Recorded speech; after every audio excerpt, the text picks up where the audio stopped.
वासदा के धारासभ्य अनंत पटेल ने वापी महानगर पालिका के विरुद्ध किया विरोध, सरकार पर लगाए गंभीर आरोप। वापी वसदा के धारासभ्य अनंत पटेल ने आज नवघोषित वापी महानगर पालिका के विरोध में एक बड़ा प्रदर्शन किया और वापी महानगर पालिका कार्यालय में पहुंचकर अपना विरोध जताते हुए आवेदन सौंपा। इस विरोध प्रदर्शन में सैकड़ों लोग शामिल हुए और झंडा चौक से एक विशाल रैली निकालकर सरकार के खिलाफ नारेबाजी की। अनंत पटेल ने भारतीय जनता पार्टी की सरकार पर तीखा हमला करते हुए कहा कि यह सरकार पूरी तरह से भ्रष्टाचार में लिप्त है और तानाशाही तरीके से काम कर रही है।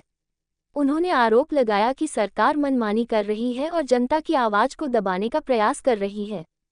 इतना ही नहीं, उन्होंने पुलिस पर भी गंभीर आरोप लगाए। उन्होंने कहा कि पुलिस खुद ही अवैध शराब तस्करी में लिप्त है और सरकार के इशारे पर काम कर रही है।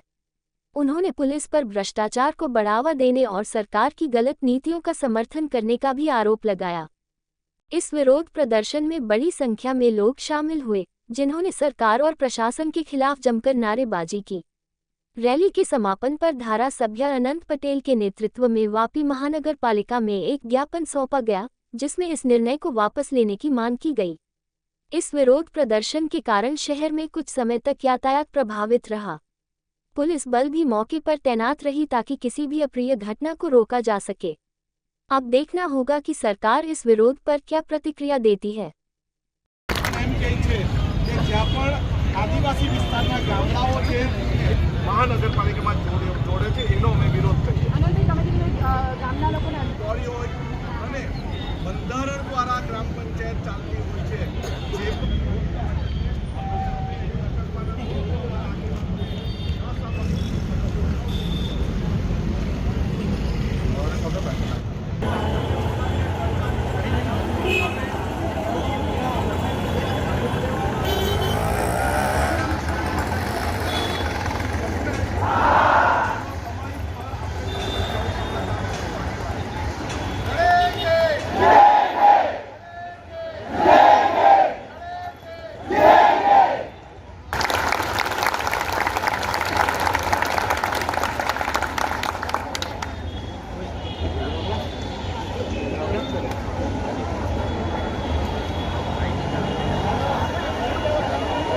વાપી નગરપાલિકાએ જબરજસ્તી સરકાર દ્વારા જોડેલા 11 ગામનો આ ત્રીજી વખતનો અમારો વિરોધ છે।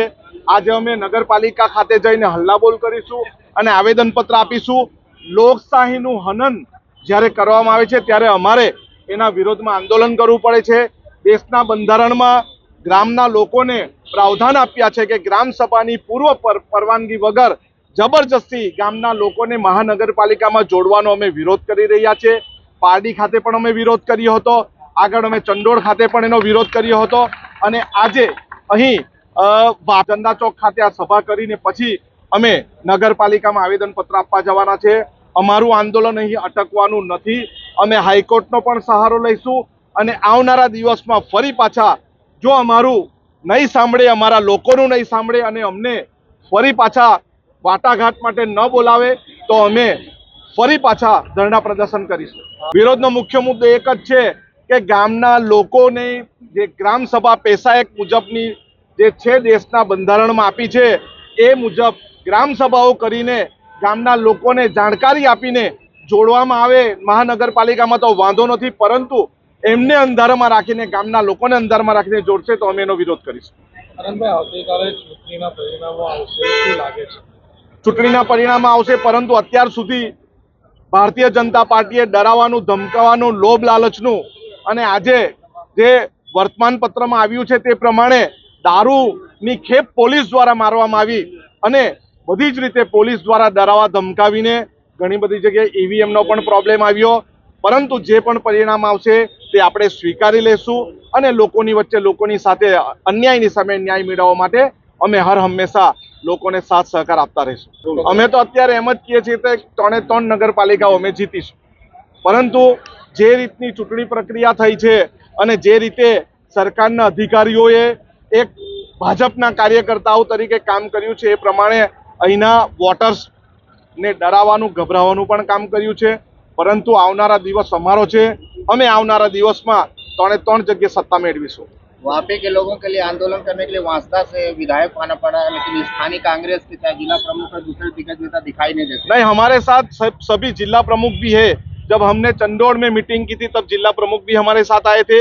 यहाँ पे भी हमारे बड़े नेता खंडू भाई हमारे साथ थे, फरहान भाई हमारे साथ थे, यूथ के साथ जी हमारे साथ थे, कई हमारे साथ नेता है। लेकिन कल ही इलेक्शन समाप्ति हुई है और इलेक्शन की थकान की वजह से नहीं भी आए होंगे, लेकिन अभी आएंगे।